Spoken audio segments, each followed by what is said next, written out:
When it comes to dieting, one of the oldest debates is low carb versus low fat.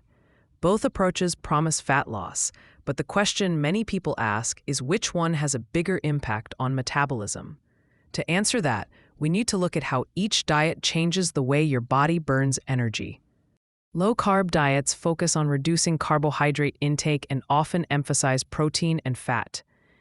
By cutting carbs, the body relies less on glucose and more on fat for fuel. This can lower insulin levels, improve fat burning, and in some cases, lead to ketosis, where fat becomes the primary energy source. Low-fat diets, on the other hand, restrict calories from fats while allowing more carbohydrates.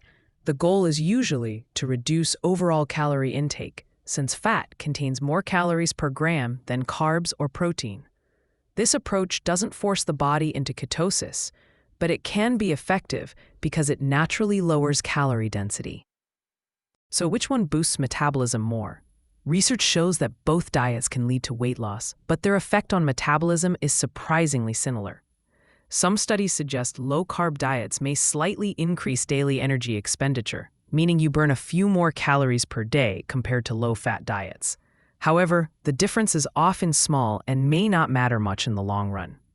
The real advantage of low-carb diets is appetite control. Higher protein and fat intake tend to keep people fuller for longer, which can make it easier to stick to a calorie deficit. Low-fat diets, on the other hand, can be easier for people who enjoy carb-rich foods like rice, bread, and fruit.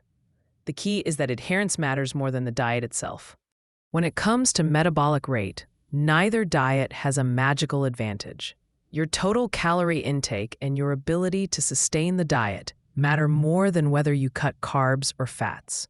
A calorie deficit will still be the primary driver of fat loss.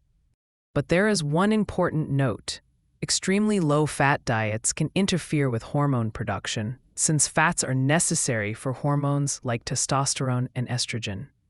Likewise, extremely low-carb diets can affect thyroid function and make high-intensity workouts more difficult. Balance is important no matter which approach you choose. In practice, the best diet for metabolism is the one you can maintain without feeling deprived.